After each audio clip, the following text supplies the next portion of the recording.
नमस्ते दोस्तों, स्वागत है आप सभी का हमारे इस YouTube चैनल में। आज हम पढ़ेंगे कक्षा 9वीं विषय हिंदी दूसरी इकाई तीसरा पाठ इनाम।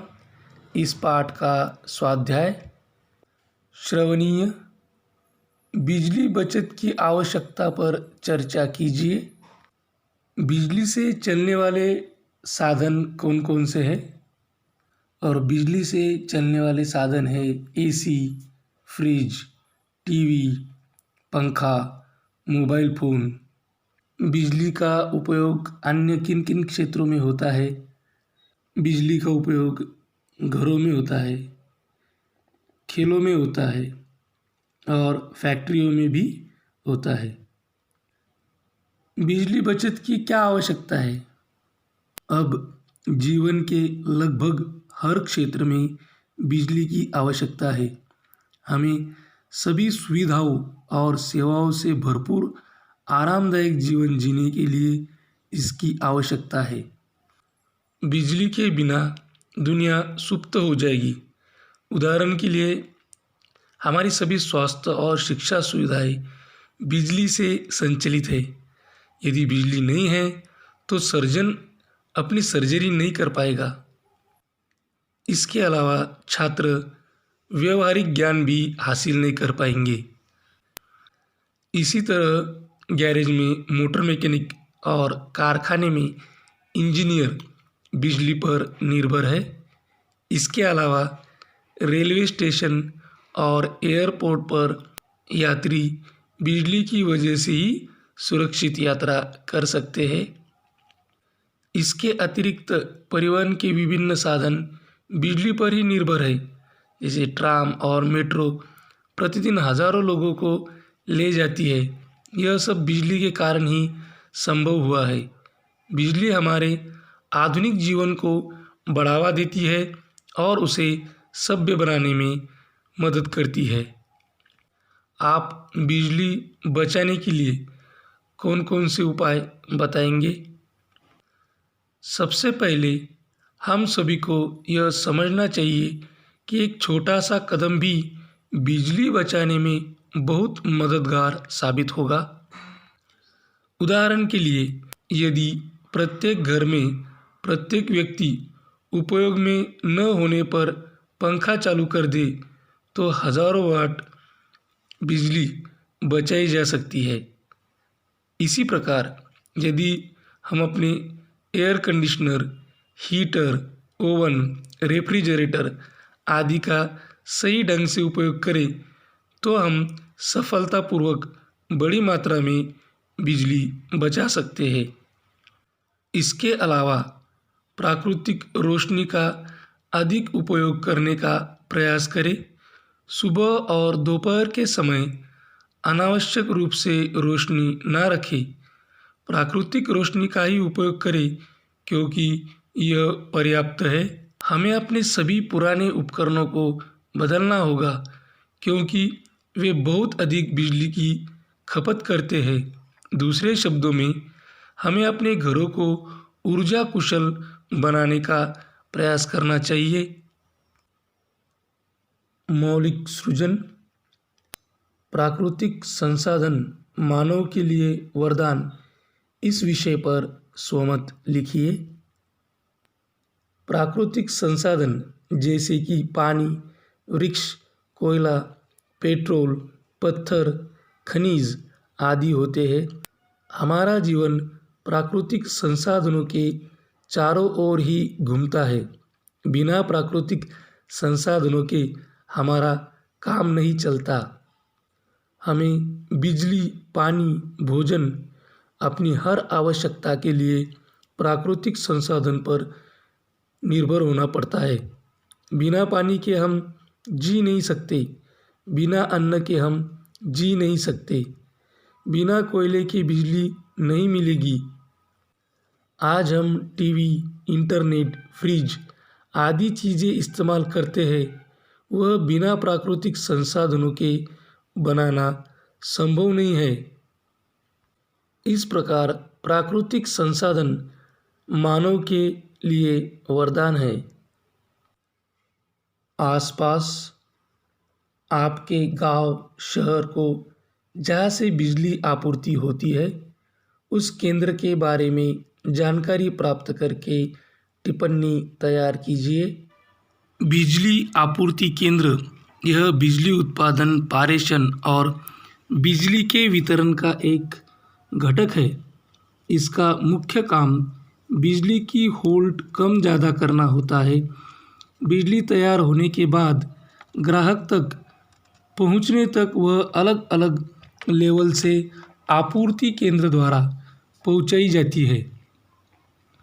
यहाँ circuit breaker, control panel, hold नियंत्रक होते हैं। इस जगह किया हुआ अर्थिंग को महत्व देता है। इस अर्थिंग की वजह से संपूर्ण प्रणाली एवं कर्मचारियों की सुरक्षा का ध्यान रखा जाता है।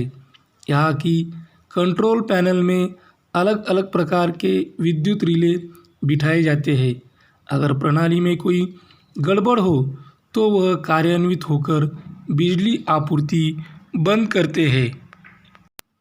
संभाषणीय ईंधन की बचत समय की मांग है। इस विषय पर निम्न मुद्दों के आधार पर अपना मत व्यक्त कीजिए और वे मुद्दे हैं: ईंधन से चलने वाले साधन, ईंधन का उपयोग करने वाले क्षेत्र और बचत की आवश्यकता। उत्तर: ईंधन से तात्पर्य ऐसे पदार्थों से है जिनका उपयोग ऊर्जा के स्रोत के रूप में होता है। पेट्रोलियम, द्रव एवं कोयला ईंधन के मुख्य स्रोत है।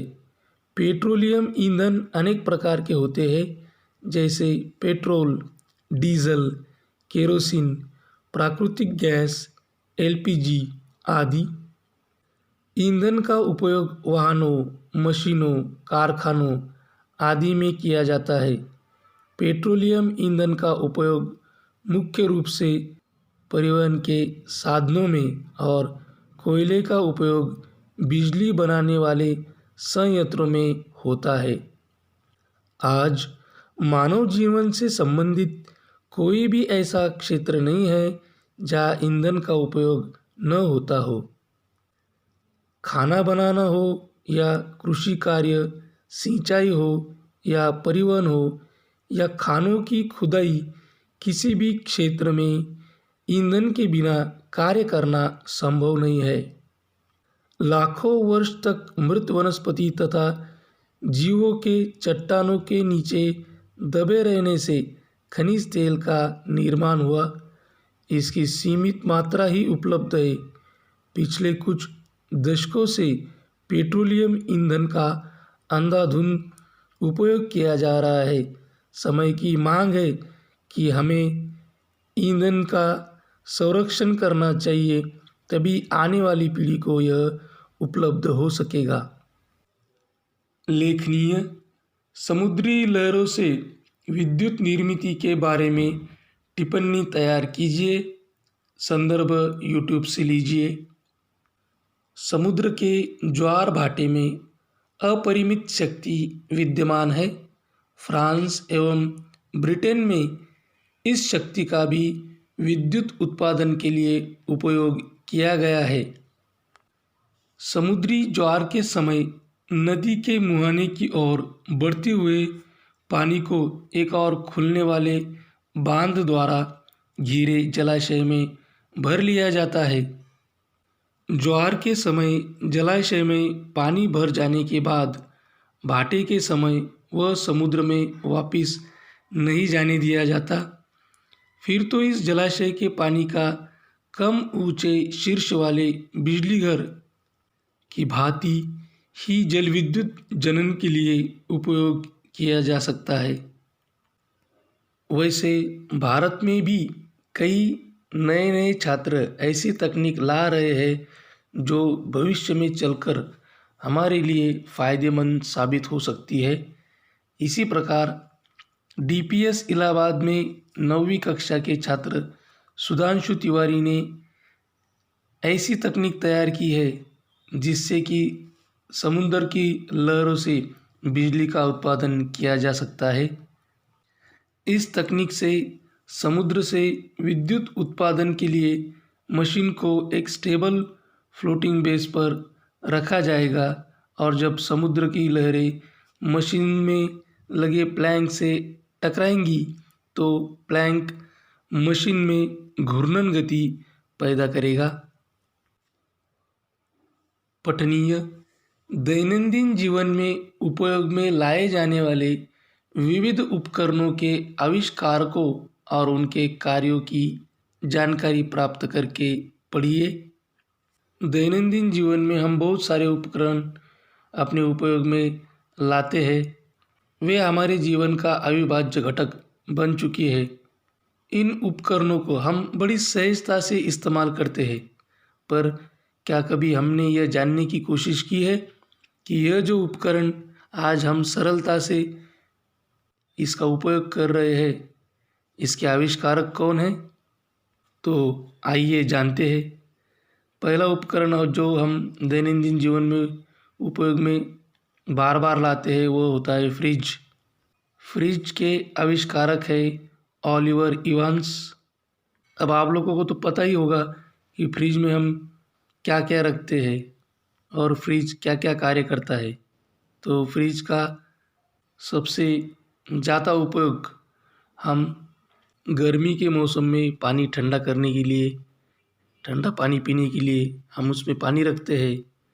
और भी कई सब्जियां और चीज़ें जो हमें लगता है वो ख़राब ना हो, तो उसके लिए हम उसे फ्रिज में रखते हैं। उसके बाद हम घरेलू उपयोग में लाए जाने वाला उपकरण है पंखा। इस पंखे का आविष्कार किया शुएल स्कॉट्स व्हीलर ने। अब पंखा क्या कार्य करता है ये भी आपको पता है कि पंखा हमें हवा देने का काम करता है, जिससे हम सुकून की नींद ले सकते हैं। वैसा ही है एसी। एसी के आविष्कारक है विलिस कैरियर। एसी भी हमें ठंडी हवा देकर हमारे नींद के लिए लाभदायक काम करती है।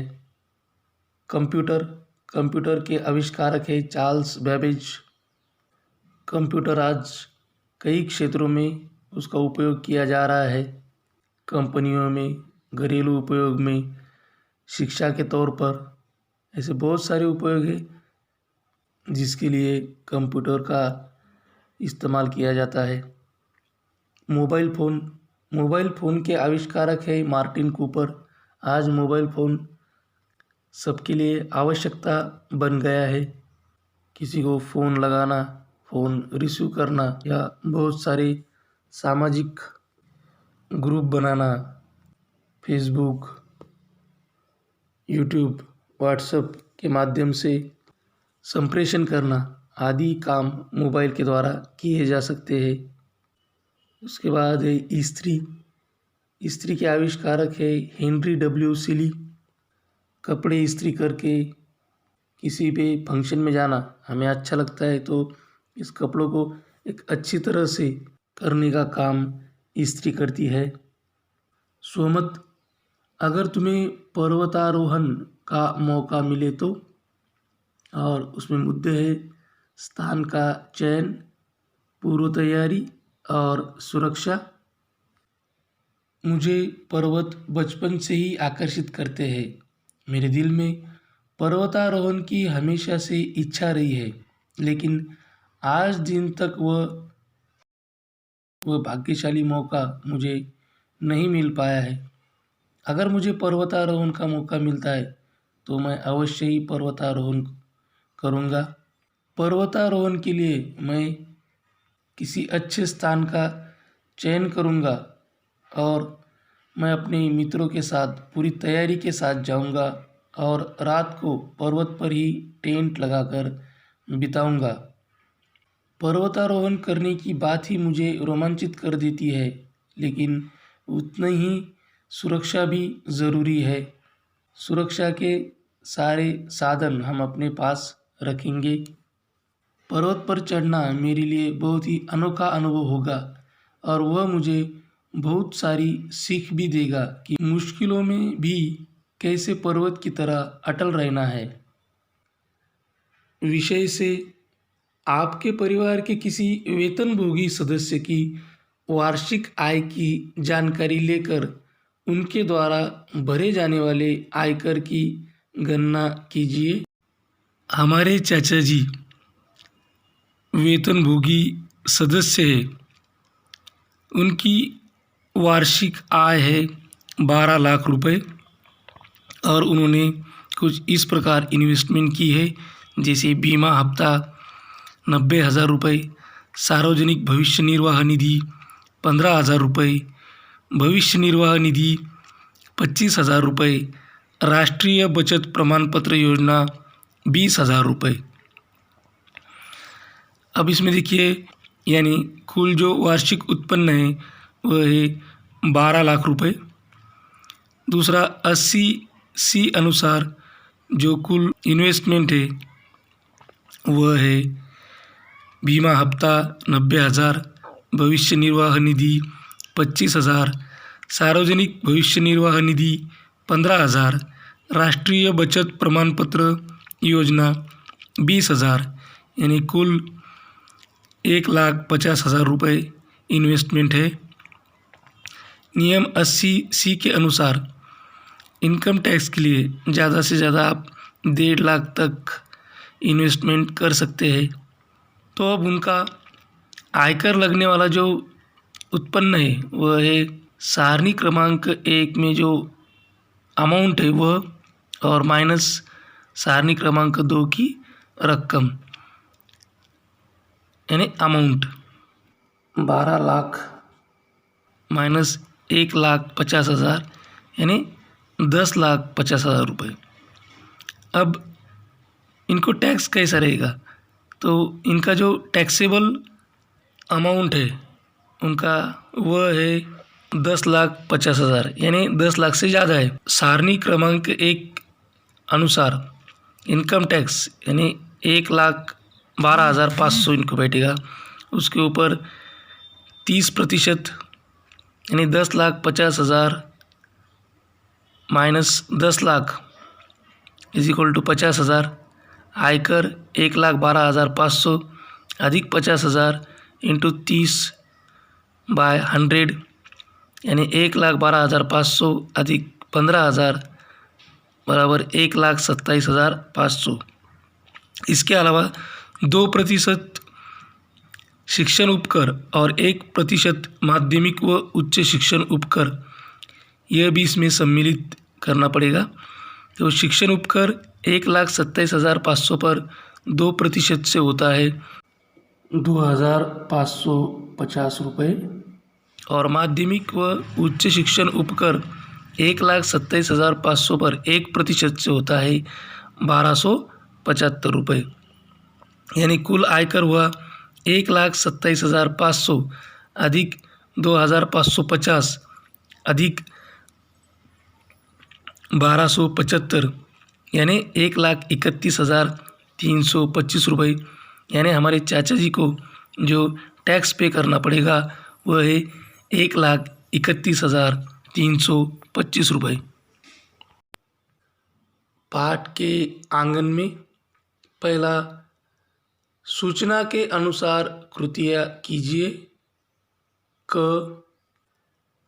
पाठ में आए और हिंदी में प्रयुक्त होने वाले 5 विदेशी एवं संकर शब्दों की सूची बनाइए। सूची: विदेशी शब्द company, lottery, refrigerator, telephone, expert, cube और आइसक्रीम। संकर शब्द है मुहरबंद, रिश्तेदार, मोहल्लेदार, छायादार, लाठीचार्ज, वर्षगांठ, रेलगाड़ी। ख वाक्य में की के स्थान को स्पष्ट कीजिए। माँ ने कहा कि बच्चों ने आम की आइसक्रीम तैयार की। इसमें जो पहला की है वह है समुच्चय बोधक, दूसरा की है संबंध कारक और जो तीसरा की है वह है क्रिया। ग रेफ्रिजरेटर आने के पूर्व घरवालों के विचार, और वे विचार थे इनाम मिलेगा या नहीं, रेफ्रिजरेटर कहाँ रखेंगे, घरेलू पावर लेनी होगी और बिजली कंपनी में दरख्वास्त देनी होगी। घ रेफ्रिजरेटर आने के बाद घर की स्थिति, लोगों की लाइन लग गई, अपना खुद का सामान रखने के लिए जगह नहीं मिल पाई, घर की प्राइवेसी छीन गई, नहाना खाना मानो हराम हो गया। पाठ से आगे प्रशंसा पत्र, पुरस्कार, इनाम के प्रसंग का कक्षा में वर्णन कीजिए। मुझे सामान्य ज्ञान की किताबें पढ़ना अच्छा लगता था। मैं वर्तमान पत्र, न्यूज़ चैनलों के माध्यम से अपने सामान्य ज्ञान में बढ़ोतरी करता रहा। एक दिन हमारे शहर में सामान्य ज्ञान प्रतियोगिता आयोजित की गई। शहर के बहुत सारे लड़के लड़कियों ने उसमें हिस्सा लिया। उसमें सबसे ज़्यादा विद्यार्थी ऊंचे स्कूलों में पढ़ने वाले थे। मेरे मन में आया कि क्या मैं इनके सामने टिक पाऊंगा।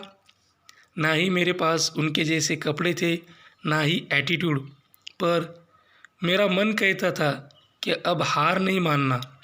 प्रतियोगिता हुई और अब परिणाम सामने आने वाला था। जैसे परिणाम सामने आया, परिणाम चौंकाने वाला था। मैं जीत चुका था। मेरा प्रतियोगिता में पहला नंबर आया था। मुझे इनाम मिला। मेरी मेहनत मानो रंग लाई हो। भाषा बिंदु, दिए गए अनुसार रचना की दृष्टि से सरल, संयुक्त, मिश्र अन्य वाक्य पाठ से खोजकर तालिका पूर्ण कीजिए। पहले है सरल वाक्य, उनमें दो हमें दिए गए हैं। पहला, मैंने एक दुबला पतला व्यक्ति देखा। दूसरा, कैलाश ने ऊपर नीचे झाँका। तीसरा सरल वाक्य हम लिखेंगे, भारत में धूम मच गई है। और चौथा सरल वाक्य, हम सब बाहर छत पर लेटे थे। संयुक्त वाक्य, पहला हमें दिया गया है, गौतमी ने कहानी सुनाई और गीता रो पड़ी। दूसरा, कोलकाता के संदेश और खीर महीने भर के लिए ले आए। अब तीसरा और चौथा हमें लिखना है। तीसरा वाक्य, रेफ्रिजरेटर किसी को दे दूँ और उसकी मुसीबत देखकर ताली पीट पीट कर नाचूं। चौथा वाक्य, कैलाश मोहल्ले में रहता था पर मोहल्लेदार से अधिक था। मिश्र वाक्य, पहला, उसने कहा कि मैं परिश्रमी हूँ। दूसरा, उसका आना था कि सगे संबंधियों में धूम मच गई। तीसरा, सब देखने आने लगे जैसे कोई बहू को देखने आता है।